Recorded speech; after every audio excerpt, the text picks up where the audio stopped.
For today's class, we are discussing the small and large intestines and their associated disorders. The small intestine is the part of the alimentary canal between the stomach and large intestine. It's narrower than the large intestine, but it is the longest section of the alimentary canal, measuring about 20 feet long. The small intestine is divided into 3 segments. The first segment is called the duodenum. The duodenum curves around the pancreas and is approximately 12 inches or 1 foot long. The middle segment of the small intestine is called the jejunum, and the jejunum is approximately 8 feet long. And the final portion of the small intestine is the ileum, and the ileum is approximately 10 to 12 feet long.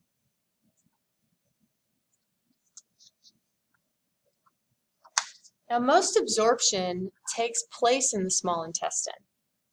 Absorption means that nutrients move from the small intestine into the blood, and this digestive food, as those nutrients go into the bloodstream, then they're able to then feed the body cells.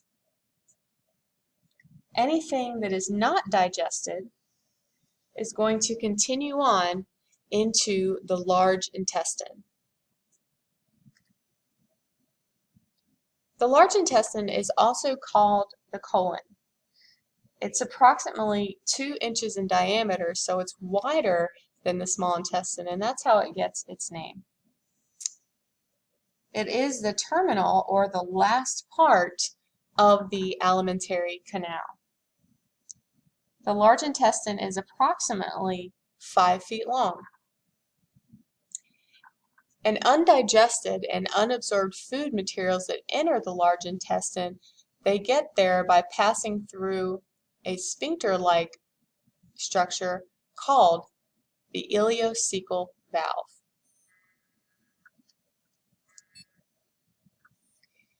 Now, the contents of the small intestine can be described as chyme. And chyme is a soupy substance. However, as chyme begins to make its way through the large intestine, it's going to change in consistency. And this change of consistency is going to be what we know as fecal matter or stool. And this happens as more water and salts are being reabsorbed as the fecal matter continues to move through the large intestine.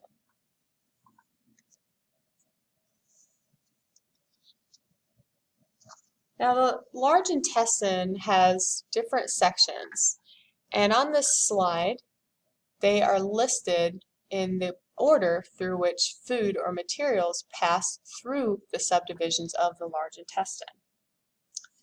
You first have the cecum. And the cecum is a pouch-like passage that connects to the ileum. And remember that ileum is the last part of the small intestine.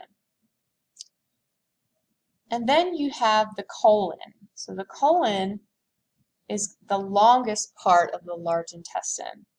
And the colon consists of the ascending colon, the transverse colon, the descending colon, and the sigmoid colon.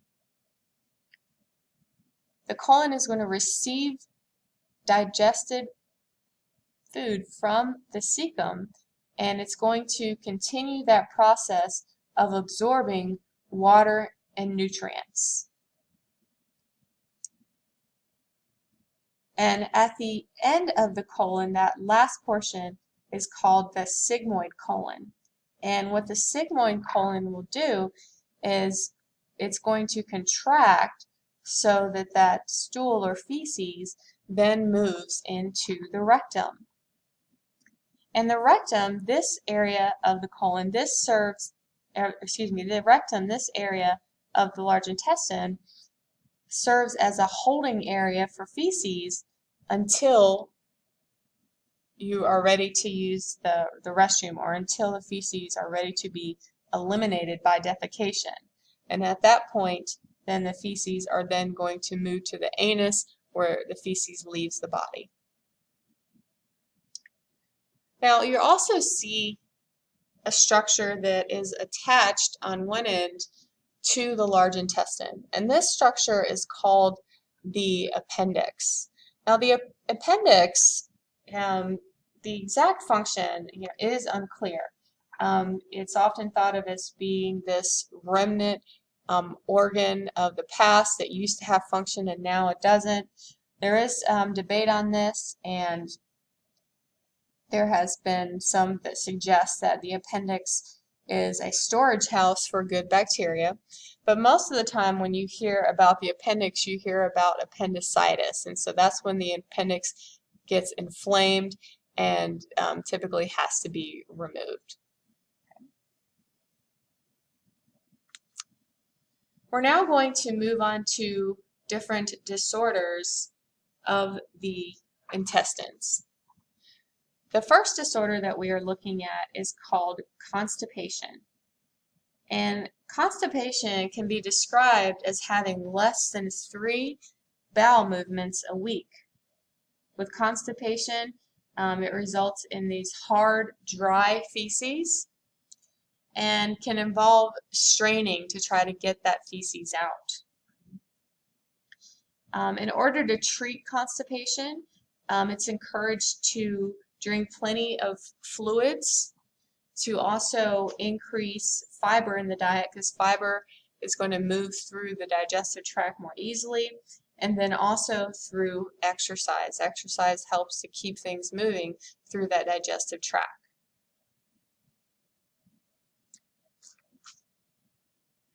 Next we have gastroenteritis and diarrhea. Gastroenteritis is commonly referred to as the stomach flu. This is something that is commonly caused by a virus, and by definition it's an inflammation of the mucous membrane linings of the stomach and the intestines. The stomach flu or gastroenteritis can come from contact viruses like from contaminated food or water, or can be spread from person to person. Common symptoms of gastroenteritis include vomiting and diarrhea. That's usually more short-term, only lasting for a few days, approximately 24 to 36 hours. And most people are able to recover from gastroenteritis without any treatment. However, because it does result in vomiting and diarrhea, this can cause you to lose a lot of fluids, both from the vomiting and the diarrhea. And so a common complication that can result from gastroenteritis is dehydration. And we have on this slide diarrhea. Now, diarrhea is a symptom that can be caused by gastroenteritis. However, diarrhea can have other common causes, and these things can be things from certain medications can induce diarrhea. Some people get diarrhea if they consume artificial sweeteners, and then other digestive disorders like Crohn's disease or irritable bowel syndrome. And diarrhea is described by having frequent loose stools, can also cause the person to feel abdominal pain, bloating, and having this urgent need to have a bowel movement. The last disorder that we are going to talk about today is called Irritable Bowel Syndrome, or IBS. And IBS is a disorder that affects the large intestine. It is a condition that's considered chronic, meaning it's not something that you have for just a few days and it goes away. Rather, it's going to be long-term and it requires management. Irritable bowel syndrome is something that is more common in women. Things that are thought to cause irritable bowel syndrome include stress, excess bacteria in the intestine, and abnormalities in the nerves that stimulate the large intestine. Signs and symptoms for irritable bowel syndrome include cramping, abdominal pain, bloating, being gassy, which is called flatulence. For some people, they will have diarrhea, that loose, watery stool, or they'll be constipated, where they have that hard, dry stool, or even both.